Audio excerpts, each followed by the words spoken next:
Imagine waking up one morning and losing control of your own body.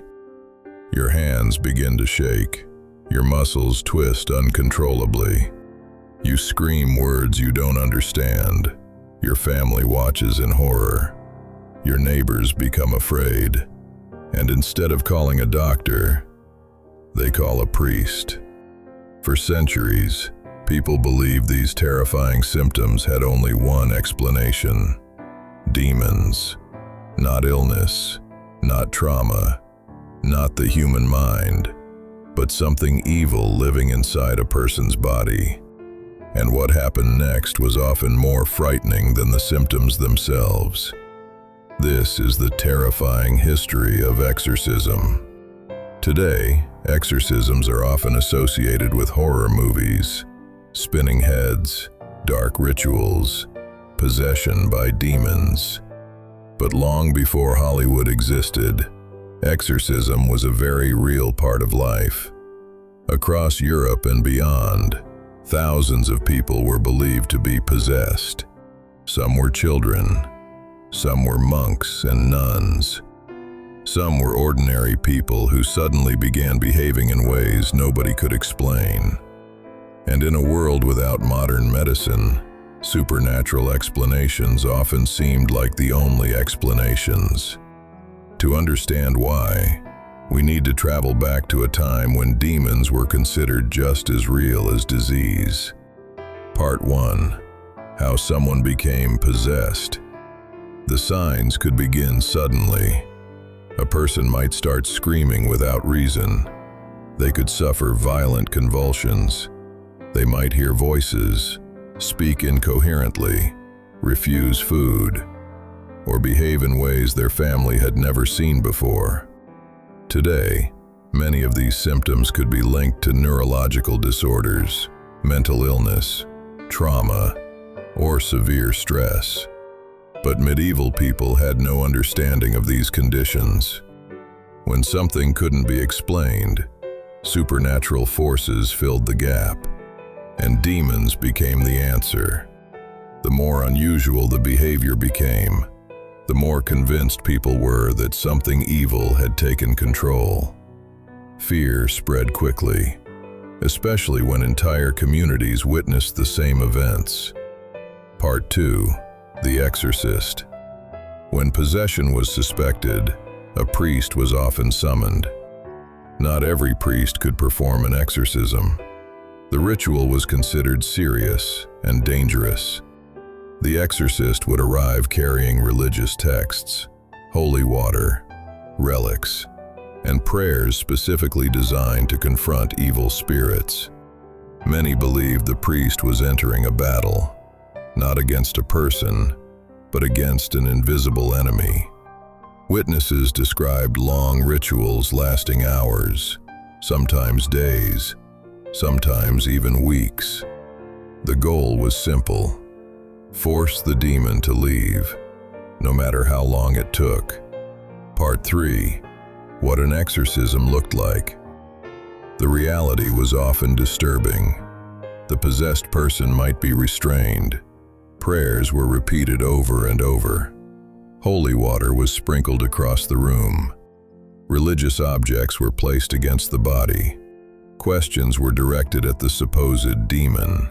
The exorcist demanded answers, demanded names, demanded obedience. If the person screamed, convulsed, or reacted violently, many saw it as proof the ritual was working. Every movement reinforced the belief. Every outburst strengthened the story. And every witness left more convinced than before. Part 4. The Loudun possessions. One of the most famous cases occurred in France in the 17th century. A group of nuns living in a convent began reporting strange experiences. They claimed to see visions, hear voices, and suffer attacks from demonic forces. Soon, the entire convent became consumed by fear. Public exorcisms followed. Crowds gathered to watch. Officials investigated. Accusations spread. The case eventually focused on a local priest named Urbain Grandier. He was accused of using witchcraft to send demons into the convent. Whether he was guilty didn't matter. The hysteria had already taken hold. Grandier was executed, but the strange behavior continued, even after his death. The Loudun possessions became one of history's most famous examples of mass hysteria, and a warning about what fear can do to a community. Part 5. When entire groups became possessed. Perhaps the strangest part of exorcism history is that possession sometimes appeared contagious.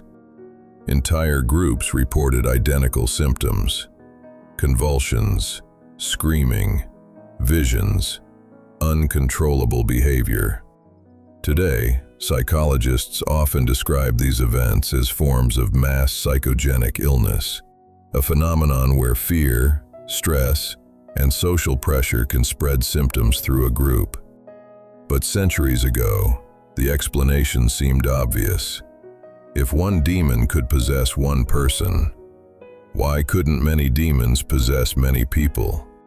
The supernatural explanation fit perfectly within the worldview of the time. Part 6.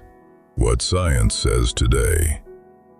Modern science offers very different explanations. Epilepsy, Tourette syndrome, psychosis, schizophrenia, severe trauma, sleep disorders, neurological diseases. Many conditions once interpreted as possession are now medically understood. That doesn't mean every historical case can be explained with certainty. Some remain mysteries. But one thing is clear: the people involved were usually experiencing something real. Real fear, real suffering, real symptoms.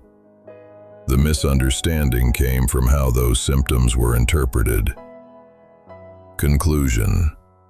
The history of exorcism is not really a story about demons. It's a story about fear, about belief, and about humanity's attempt to explain the unexplained. For centuries, people genuinely believed evil spirits were walking among them. And when someone behaved in a way nobody understood, the conclusion seemed obvious. Today, we have medicine, psychology, neurology. But the deeper lesson remains unchanged. When people don't understand something, they will search for an explanation, even if that explanation turns out to be wrong. And sometimes, the things we fear most are not demons at all, but our own misunderstanding of the world. If you enjoyed this journey into the darker side of history, subscribe to the Grim Archive. New dark history videos every week. And tell me in the comments, if you lived 400 years ago, would you have believed in possession?